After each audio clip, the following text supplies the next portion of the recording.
Are your video transitions a little too abrupt, leaving your viewers feeling like they've hit a speed bump? Well, fear not. Today, I'm going to show you how to easily add smooth fade-in and fade-out effects to your videos in Capcut, making them look instantly more professional. Let's dive in. First, open Capcut and import the video clip you want to edit. If you're starting a new project, tap New Project and select your video. Next, select the video clip on the timeline that you want to fade in or fade out. Now, look at the toolbar at the bottom of your screen and scroll until you find the fade option. Tap on it.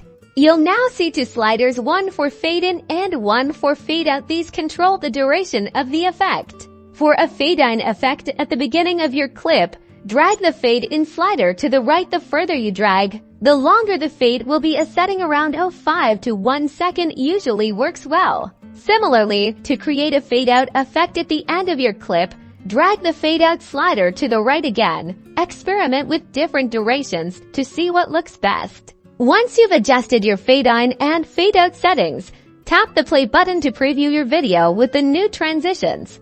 See how much smoother that looks? You can adjust the fade durations as many times as you like until you get the perfect effect. Once you're happy with your edits, tap the export button at the top right corner of the screen to save your video. And that's it. You've successfully added fade in and fade out effects to your video in Capcut. It's a simple technique that makes a huge difference. Now go create some amazing videos. Don't forget to like and subscribe for more easy video editing tips.